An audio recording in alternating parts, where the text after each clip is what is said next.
जिला बारामूला के गोयसन पटन के मकीनों ने 2 पुलों की तकमील का मुतालबा किया है, जिनकी तामीर गुज़िश्ता 4 साल से इल्तवा का शिकार है। इलाके के लोगों का कहना है कि अगरचे पुल तामीर हो चुके हैं, लेकिन वो आवाम के इस्तेमाल के काबिल नहीं बनाए गए।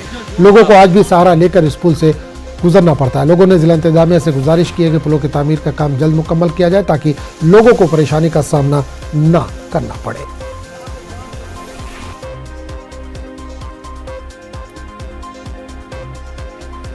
हम इस पर चढ़ नहीं सकते हैं। ये उसने हमसे इतना प्यार किया है कि इतना बड़ा पुल बनाया, हाँ, जिसकी हाइट उतनी है। आपने देखा अभी ये एक बहन जो पार कर रही है ये सीढ़ी, इस सीढ़ी से वो गुजर रही है अपने ज़मीन पर।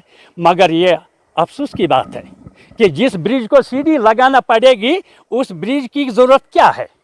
हाँ, आप देखिए उसने गवर्नमेंट ने दिया है, लेकिन फीलिंग नहीं की है इसकी। हाँ, चाहे कितने ट्रैक्टर इसको लगेंगे मिट्टी वगैरह, वो हमने उनको कहा कि यहाँ बहुत मिट्टी है यहाँ जमा, उधर से लाओ, लेकिन वो कहता है हम नहीं लाएंगे, तहसीलदार पकड़ेंगे, कोई पकड़ेगा। लेकिन देखो हाल क्या है।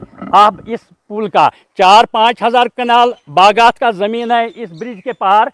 जिस बागों में जाना है वो माल हम कहाँ से लाएंगे? हम ट्रैक्टर में माल लाते हैं। जब गवर्नमेंट ने ये पुल दिया है तब से सड़क का रास्ता ख़त्म हो गया, तब से बागों में जाना ख़त्म हो गया। आप हमको बताइए, हम माल लाएंगे किस में, कहाँ से लाएंगे जब रोड बंद हो गया इस पुल से? हम गवर्नमेंट से अपील करते हैं, हम गवर्नर से अपील करते हैं, हम ताकि हमारी ये जो बात है ये आला हुकाम तक पूछें।